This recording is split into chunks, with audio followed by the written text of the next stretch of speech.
Oke, kita ngomongin soal korupsi nih. Ada satu rancangan undang-undang yang katanya bisa jadi senjata pamungkas untuk melawannya. Tapi, senjata ini juga sering dibilang bahaya, seperti pedang bermata dua. Inilah RUU Perampasan Aset, dan hari ini kita akan bedah tuntas kedua sisinya. Pernah kepikiran gak sih, uang hasil korupsi itu sebenarnya lari kemana? Setiap tahun, triliunan rupiah uang negara kita raib. Tapi yang sering kita lihat kan, pelakunya masuk penjara. Hartanya? Seringnya sih lenyap entah kemana. Nah, kenapa hukum yang berlaku sekarang ini sering diibaratkan seperti pertarungan yang mustahil? Yuk, kita lihat apa saja kelemahannya. Skalanya ini, benar-benar masif. Korupsi dan pencucian uang itu dampaknya bukan cuma soal kerugian negara loh. Ini merusak kepercayaan kita semua dan menghambat pembangunan. Dan harus kita ingat, kerugian ini adalah uang kita bersama ya, uang rakyat. Disinilah letak masalah utamanya. Hukum kita saat ini menganut prinsip yang namanya in personam. Artinya apa? Fokusnya itu harus selalu ke pelakunya. Kita harus buktikan dulu seseorang bersalah di pengadilan, baru deh asetnya bisa disita. Celahnya kelihatan jelas banget kan? Kalau pelakunya kabur gimana? Atau amit-amit meninggal dunia? Atau bahkan keberadaannya nggak diketahui? Ya sudah, wassalam, aset hasil kejahatannya ikut hilang. Negara jadi nggak bisa berbuat apa-apa. Nah, karena cara lama itu sering kali mentok, hadirlah sebuah senjata baru yang dianggap bisa mengubah total permainan. Mari kita kenalan dengan RUU Perampasan Aset. Perubahan cara berpikirnya ini sangat fundamental. Coba bayangkan ada mobil curian. Cara lama yang in personam tadi fokusnya ngejar dan hukum supirnya. Kalau supirnya nggak ketangkep, ya mobilnya bablas. Nah, cara baru yang disebut in rem ini bilang, lupain dulu supirnya, yang penting kita amankan mobilnya. Fokusnya pindah dari orang ke asetnya. Ini adalah sebuah revolusi dalam cara kita memandang hukum. Poin kuncinya di sini, dengan RUU ini, jaksa nggak perlu nunggu seseorang divonis bersalah untuk mengejar asetnya. Jaksa bisa langsung menggugat asetnya itu sendiri. Jadi bisa saja nanti ada gugatan hukum dengan judul Negara versus Rumah Mewah di Pondok Indah, bukan lagi negara versus Tuan A. Keren kan? Nantinya pengadilanlah yang akan menentukan nasib rumah itu. Ada lagi nih konsep kunci lainnya, unexplained wealth. Gampangnya gini deh, bayangin ada seseorang dengan gaji resmi, katakanlah 10 juta per bulan, tapi kok punya koleksi mobil mewah senilai miliaran rupiah. Nah, dengan RUU ini, beban pembuktiannya dibalik. Bukan lagi negara yang harus pusing-pusing membuktikan aset itu dari korupsi, tapi si pemilik yang harus membuktikan di pengadilan bahwa aset itu diperoleh secara sah.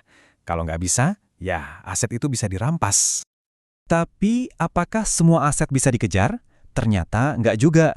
Ada batasannya, yaitu aset senilai minimal 100 juta rupiah.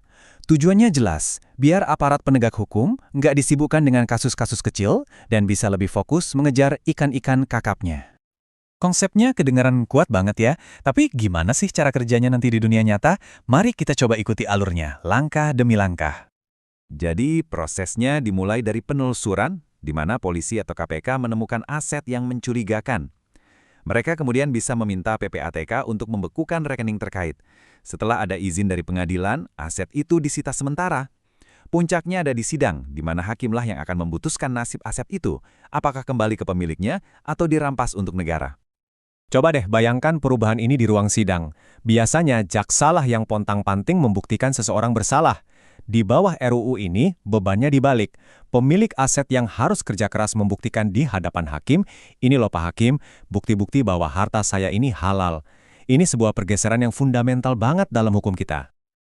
Nah, seperti pedang bermata dua tadi, RUU ini memicu perdebatan yang sengit. Mari kita coba lihat kedua sisinya secara seimbang dan adil. Bagi para pendukungnya, RUU ini bukan lagi pilihan, tapi sebuah keharusan. Logikanya sederhana, ini cara paling efektif untuk mengembalikan uang negara, membuat koruptor jerak karena dimiskinkan, bukan cuma dipenjara, dan prosesnya jauh lebih efisien. Plus, ini juga bagian dari janji Indonesia kepada dunia internasional. Namun, di sisi lain ada kekhawatiran yang sangat serius. Apakah ini melanggar hak asasi manusia, khususnya asas praduga tak bersalah? Ada juga risiko penyalahgunaan kekuasaan, di mana RUU ini bisa saja dipakai untuk menjatuhkan lawan politik. Dan yang tak kalah penting, gimana nasib orang yang nggak tahu apa-apa, yang mungkin membeli rumah atau mobil yang ternyata hasil kejahatan? Nah, ini pertanyaan terbesarnya. Kalau RUU ini dianggap begitu penting, kenapa sudah 2 dekade lebih RUU ini nggak kunjung disahkan? Kok bisa ya? Perjalanan RUU ini tuh udah kayak sinetron, panjang banget episodenya. Idenya sudah ada sejak tahun 2003. Sejak itu, RUU ini bolak-balik masuk daftar prioritas DPR. Tapi entah kenapa selalu kandas. Bahkan setelah ada dorongan kuat dari Presiden di tahun 2023, nasibnya hingga kini masih abu-abu. Situasi ini tentu saja memunculkan kecurigaan di tengah publik. Banyak yang bertanya-tanya, apakah penundaan ini murni soal teknis hukum atau karena kurangnya kemauan politik? Ada anggapan bahwa beberapa elit politik mungkin khawatir senjata ini, jika disahkan, bisa berbalik menyerang mereka sendiri. Pada akhirnya, RUU ini sudah siap secara konsep. Draftnya ada, urgensinya jelas, dan desakan dari publik juga kuat. Pertanyaan yang tersisa sekarang bukanlah bagaimana, melainkan kapan dan apakah ada kemauan politik untuk akhirnya mengesahkannya. Nah, setelah kita melihat semua sisi dari pedang bermata dua ini, dari potensinya yang luar biasa hingga risikonya yang juga nyata, sekarang pertanyaannya kembali kepada Anda. Apakah Anda setuju dengan RUU perampasan aset ini atau tidak? Apa alasan Anda? Kami ingin sekali mendengar pendapat Anda. Mari kita diskusikan di kolom komentar.